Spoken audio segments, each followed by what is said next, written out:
Hello, my dears. I am Johanna Takonis and I welcome you to the Deconstruction of CPTSD podcast. In this episode, we talk about the core of many traumas and pain in the past. Feeling worthless, unlovable, and unloved. A feeling, despite being so prevalent, is neither good nor normal, and especially harmful during this dark time of the year, and even worse in the holiday seasons. So let us talk about it. When listening to those who suffer, I keep hearing all sorts of variants of, I need to hide who I am. If others knew, they would leave me. Be it because they feel broken, useless, unloved, unworthy of love, tainted, talentless, or the like, or maybe all I listed. The crime that warrants this treatment or feelings is usually nowhere to be found. So, I believe I can tell you endlessly that it isn't true, but you wouldn't believe me, would you? Usually it is a deep, firm-held belief that causes this feeling. Something that was stuck so deep, it won't come out with a few words. So let us get into how this feeling is formed and what we can do about it.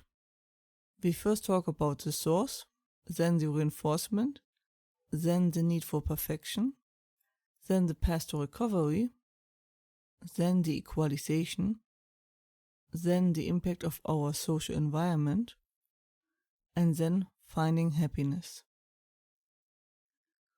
When we talk about the source, then it is usually always someone who told you.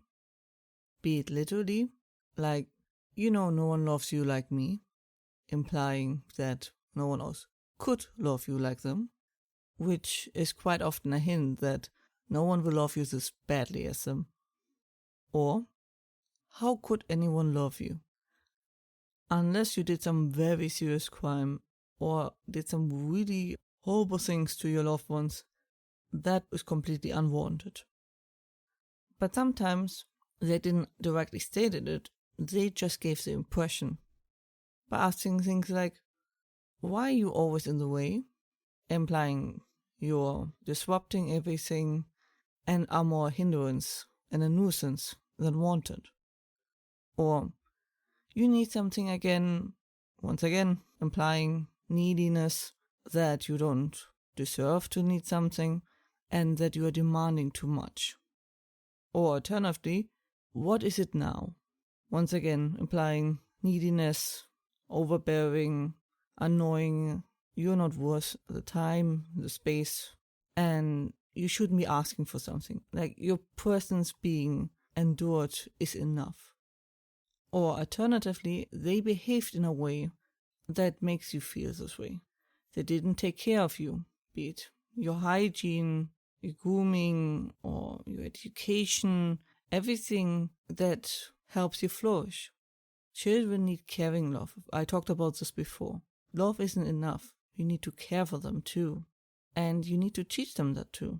And of course, if your basic needs were neglected, once again, the caring love, and you don't get all the nutritions, you don't get your injuries and hurts acknowledged and treated. And among those basic needs is also affection. Hugs, holding, taking your hand, everything. And it can even get worse if we reach the state of abandonment, where they literally do nothing. You have to basically take care of yourself to survive. Like you need to manage food sources, you need to learn how to at least to somehow clean yourself. And you have to teach everything yourself. And that is sadly relatively common. And as I said before, no affection is one of the best ways to show your child that they are not loved. Why not giving them kisses, hugging, holding their hand, showing interest in what they like, and encouraging them. And it also shows if they give you no guidance. A parent is supposed to guide the child. They should slowly show them more and more how to take care of themselves. Like I said, grooming, basic hygiene, and explaining them what to do. It also should guide them through their emotions. Then why do you feel this way? How you can navigate the emotions, how to deal with anger, how you deal with anxiety, or you're stuck. Yeah, let me give you some hints. If a child is denied this, it once again feels this way. And as you might have already guessed, that someone is usually someone in a high position in your life. And what I mean by that is you look up to them, be it older family members like parents, uncles, aunts, grandparents, and so on. It usually happens in your childhood. That's usually where it all comes from. But sometimes also when you're a teenager, just simply because as a child you form your self-worth. That is your time where you find out who you are and who you are in your family and your environment. So that is where such behavior has the strongest impact. It is possible to get that as a teenager over a longer period of time, but it really takes long if you're an adult. Then we're really talking about a long abusive relationship where you were severely neglected. Or what often it's like you weren't really shown proper care as a child, so you pick accordingly friends and partners as teenager, and then as a partner later on. It's hard to think you're deserving of love when you've been denied it, a genuine caring love from the get-go. And now your brain is forced in a dilemma, because only one of these two statements can be true. Either their claim is true, you're unlovable, or the person is false. But if you look up to that person, that is pretty hard to believe. So the brain usually rather believes that the claim is correct. So even if you self-believe that the claim is wrong, since someone you hold in higher regard says the claim is true, it is accepted as truth, even though you deep down know it isn't. And the lower your self-esteem, the higher the person on the pedestal becomes. And the lower your self-esteem, the higher everyone else is usually put on a pedestal. And the more you love and respect that person, the more it also reinforces the belief. And that often leads to lower self-esteem, which means everyone else gets even a higher pedestal, and so on and so forth. A reinforcing circle. And sadly, and as usual, the reinforcement happens via society. Because our society rewards winners. A victory has 1,000 fathers. Defeat is an orphan, by JFK puts it so nicely. Because we reward successful people with more success, with more easier ways to be successful. And if you fail, you're more likely to be not trusted, and you're only giving opportunities where you're more likely to fail. It's a virtuous circle versus a vicious circle. And of course that makes the divide even bigger and makes, if you're at the lower end, so much harder to come up. Additionally, society will rob off of those standing out, meaning which seems to be an attempt to smooth them out again to integrate them into society. But the problem on this attempt to integrate them is that they're using a sink or swim principle. Meaning they are completely okay to destroy this person or risk destroying them if they don't fit in. So if you stand out, you better have a very thick skin. And to add to all of those is that insecure people and people full of self-doubt are viewed as more untrustworthy. Not because we say, oh, something bad happened to them, that's why they're untrustworthy necessarily, but because of the body language and the behavior of insecure people and the like is very sort of shifty and unreliable, and that gives it away to the others, which then stay away because they don't know if it comes from insecurity or an unstable temper or something more worse. But that all turns it into a self-fulfilling prophecy. Like if a person who struggles with all of it tries to go to society to get positive feedback, they are more likely to get negative feedback. They're more likely to be hit by any of these factors. And so they fulfill their own prophecy, especially if they're insecure about it and unsure. The others detect their insurance, and therefore the proposal for friendship or cooperation is seen as not serious often. And so they go back to their own little safe space with the reinforced belief that they are all those things. Unlovable, not worthy of love, and worthless. And then there is the need for perfection that is often portrayed by our media. For example, love declarations are very, very positive. Obviously, they list all the good things. Oh, she's so beautiful, she cares a lot, she can cook, she's good at math, she's a good storyteller, also good at sport, and so on. And doesn't list any negatives, which of course makes sense. You don't want to bad talk your partner, like you don't put your partner down in front of others. And you're privy to parts of them they keep private and they're very vulnerable often about it. So of course you don't want to mention them to others. And one of the few examples who actually did it extremely well was Good Will Hunting, the movie. And while the topic is rather serious, the therapist who talked about his wife also talked about her flaws. And they conveyed very nicely the message of flaws are part of the package.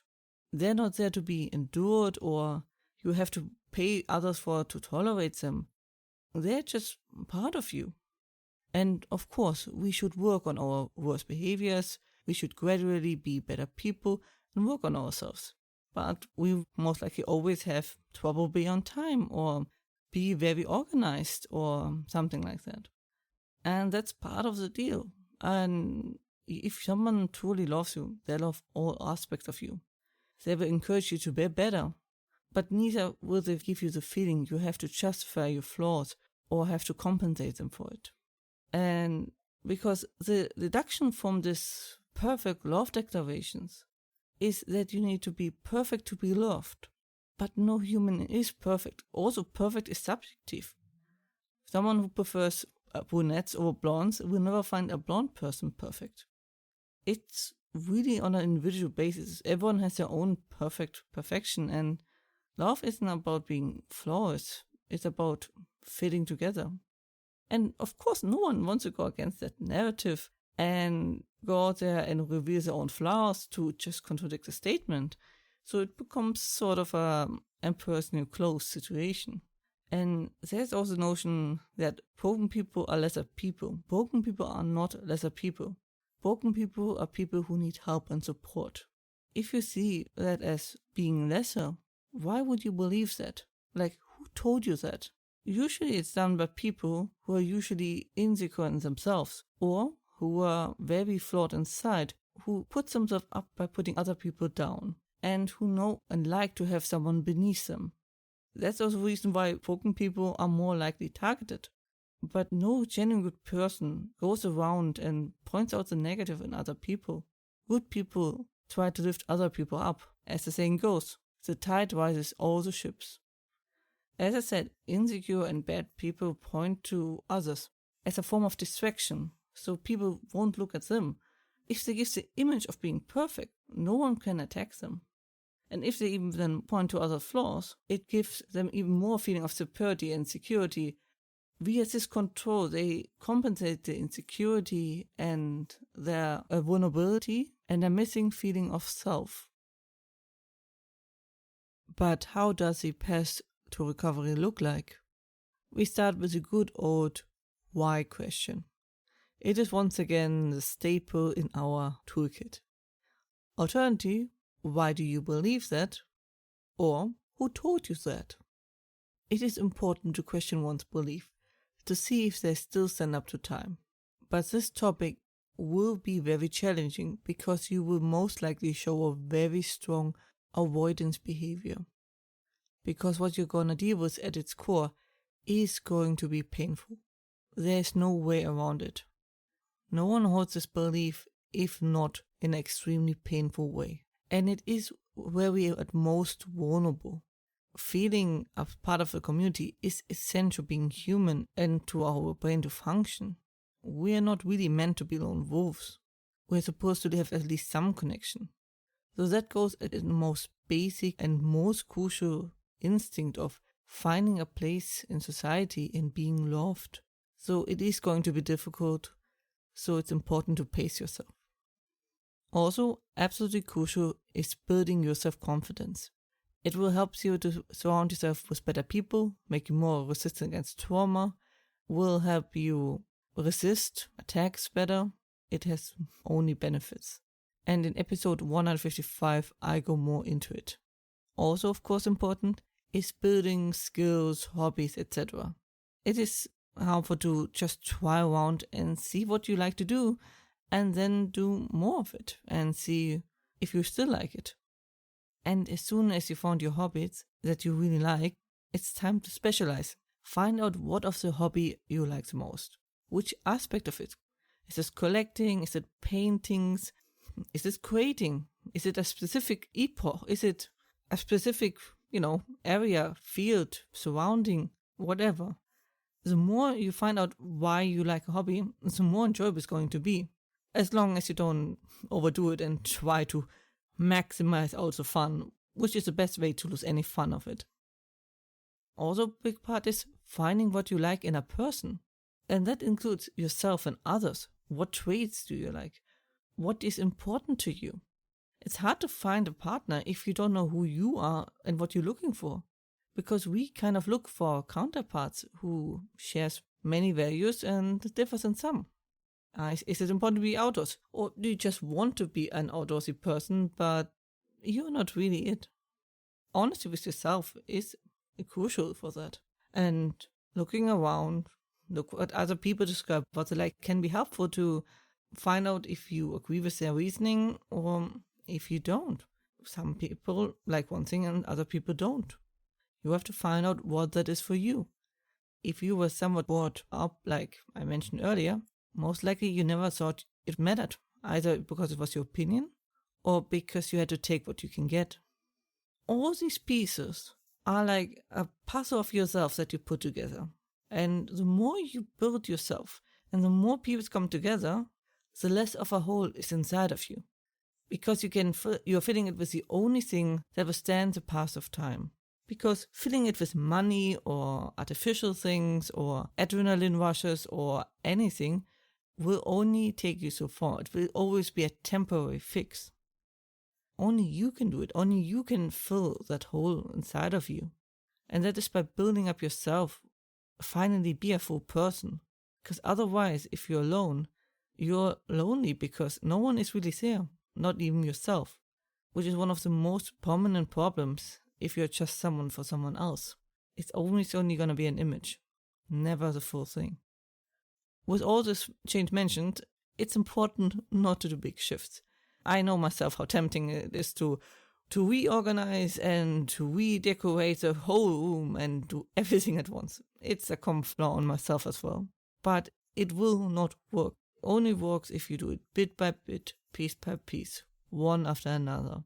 First, you're more likely to stick to it because you're not getting overwhelmed and collapsing under all the weight.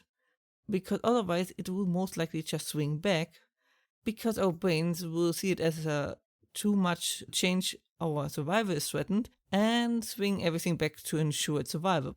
Brains only like gentle change, slow change, even if it means getting out of a death trap. It is annoying, but that's what the brain is like. And it is also important not to go against human nature. It doesn't matter if it's laziness or, like I said, too much change threatening its existence or its desire to have stability and reliable sources. You will feel like swimming against the stream on another level because you cannot will it into existence, and the change is hard enough. We don't need to add extra difficulty by it. As much as I wish we could do it because it would make things easier. But those mechanisms are there for a reason, and sadly they will stay. On a small additional note at the end of this chapter, I want to encourage you to check for mineral deficiency. That can happen really easy if you're stressed out because our body burns certain minerals a lot more when we're stressed out. And then if you're not eating properly, things can get sour really easily. It can be extremely helpful to at least not also have to fight these side effects while already dealing with so much. Which now brings us to the equalization. And the objective is rather simple. You need to bring others to your level. Of course, I don't mean bringing them down in a demeaning term. I mean there's nothing more cool you can do to a person than putting on a pedestal, because the only way is down. and there's no way around it. But I want you to ask yourself seriously, why do you believe yourself below them? What do you think makes you lesser than them? And why do you put others above you? Which brings us to the age-old question of, what gives a person value? The answer is rather complicated, because people are a kaleidoscope of myriad traits, skills, and flaws. While there always has been a hierarchy in our species and so similar to us, that hierarchy is usually bound to a topic, be it in research of a certain topic, in a religion, in the military, but never really is someone in charge of everything. Even those we elect president are responsible for a slice of the cake. A very big one, nonetheless, but still only a slice. And that is a very rare position to be in, and usually only temporary for a reason. It is mostly a philosophical question, but trying to answer it, I think, helps us put everything into perspective. And hopefully realize that it's best to treat every human on a same level as a human being. Another important step is to see what is, and not what you think you see. Because we as humans usually like to fill in the gaps, interpret things that are happening. Especially if you're in a situation with your brain being affected by PTSD or depression, you cannot trust yourself or your brain to accurately fill those gaps. It will interpret it in the worst way possible. If you have a way where you can review afterwards to see what really happened, watch what happened, how you behaved, how the others behaved, what they said, try to review it from a new perspective, what a change that can be. Similar to what happened to Katie Bates and her Oscar speech, where she was so confident that she didn't thank her mother and contradicted the journalist and said, "You check it." And he said, "We did." And when he showed her, she was so shocked because she genuinely deeply believed that she didn't thank her mother. It completely overwritten her memory. And that happens so often and is so widespread, and it's important to be aware of it. It is also absolutely crucial to find value in yourself. We just talked about it. Getting to know yourself, building skills, hobby, etc. gives you also the opportunity to better put yourself in relation to others. Like if you know what you can and can't do, it's less of a question mark where you fit in your surrounding. And if you have doubt about your position and you deserving of love and a place in society, use cats as role model. They theoretically bring nothing to the table, still make high demands, and would take no mess from anyone, and are still one of the most beloved pets, if not the most beloved pets. If we can love cats this way, we can love also very flawed humans. If cats can do it, I'm sure you can too. And of course, we have to talk about the impact of our social environment. Friends and family, or simply put, loved ones, are a support role. They should not give you flaky feelings like if you can rely on them or not, or if they care for you or not. Feeling of easy abandonment speaks for an unstable connection if it's genuine. It could be your brain. One way to kind of test waters is just by telling one small negative things and then see how they react. Loved ones should make you feel safe and secure, that you can trust them, and they should feel like shelter, like you're protected around them, and it's your kind of safe space in case things go wrong. And what I find most telling, that you should feel better after spending time with them and not drained. Of course, loved ones should build you up and support you, within reason, of course. And one of the easiest ways to see it is what you're going to do for this afternoon or weekend, in small setting. The right social environment is so important, because if it's the wrong one, you will feel unlovable, because that is what is being communicated to you around you. It reinforces the belief and what has happened to you in the past. If you want to understand better why people treat you a certain way, there is the common book recommendations of Why does he do that? In this case, it was written about a male, but it works with anyone really. Then, of course, the emotional immature parents. And, of course, Susan Forward's narcissistic books about the relationship with a narcissistic person. Like I said, it is so important. Having people genuinely support you is life-changing. It makes such a difference. The problem is you must believe it can happen for it to happen, because getting this genuine support can cause cognitive dissonance, and your brain will reject this positive support, as it is the one that's causing the harm in your brain, so to speak. Which is so bad, because especially in that situation of feeling unlovable, you need genuine support more than anything else. It is just such a cool mechanism. If you cannot get a full genuine support, at least try speaking with others to help improve your well-being and health. And I mean online, on the phone, chatting, whatever. And at worst, just write it down. Because studies have shown that even a little chat a day helps already a lot with your mental health and your well-being. Which leads us to the final chapter, finding happiness. And one of the cornerstones of finding happiness is to accept where you are and not where you think you should be. You will always fall short of that. And the more you're trying to uphold an image or a version that exists in your head how things should be, the more you will struggle and fail. Because maintaining that will take all your energy, and it always will collapse sooner or later. Also, don't be too hard on yourself. Building up stress is only going to make your symptoms worse. Breathe and be gentle to yourself, because it is really, really hard, and few people will understand. Unless they were in that position, they will have great difficulties understanding how much effort and how hard it is to just go by. It is also very important to increase your life quality by closing the hole and by learning what you enjoy. The best part of it, it makes things even more fun and draws more fun people to you. And to take good care of yourself, be it like cooking, grooming, nutrition. And of course that takes a certain level of stability already to do that regularly. But it's definitely something you should aim for to do as soon as you feel comfortable and feel like you can add it to your daily life and routines. And taking better care of yourself also leads to better health and looking, which makes things easier too. The quality is also increased by learning good habits, which, like I said, it takes around 60 days before a habit is really ingrained in you, and then it's actually hard not to do it.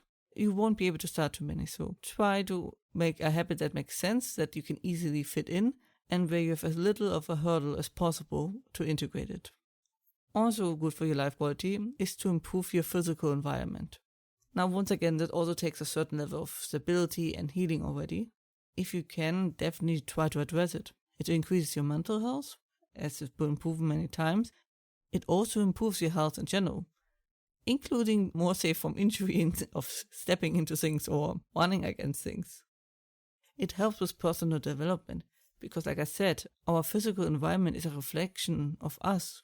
So it's also a good way to shape your own personality by making your outside reflect what you like and maybe discover what you like more.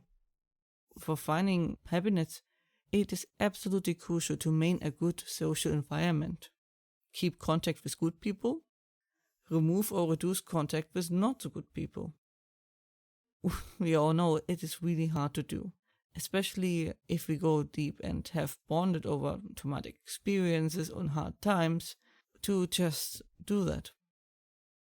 Once again, being slow and steady is the key here.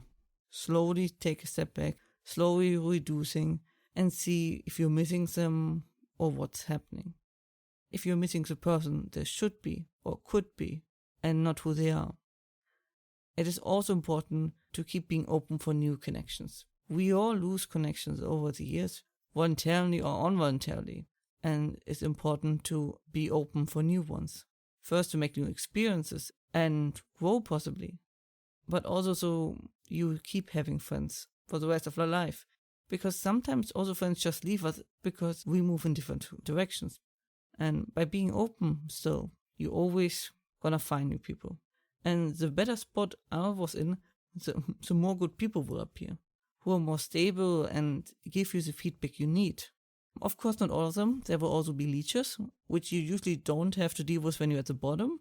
But as soon as you get up, they will appear because what they always seek is the happiness and fortune of others. So they can, like leeches, suck it all up. And once you have no use, they will drop you. And it's very important to be away from these people because they are completely shameless and will absolutely feel comfortable to lie in your face. Watch people's actions and their behavior, not just their words, and see how you feel around them and afterwards. Do you feel better or worse or emptied? The good and the bad news is the luck and joy of your life is in your own hands, which can be very terrifying and frightening. But it also means no one else. You don't need to rely or let anyone dictate it to you. I wish you the best.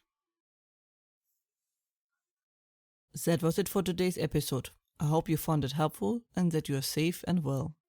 And, as always, if you have any questions or feedback and the like, please let me know.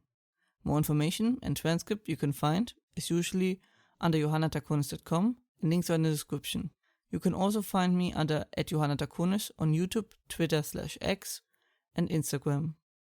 I hope to see you next time. Stay safe, take care, and have a wonderful time.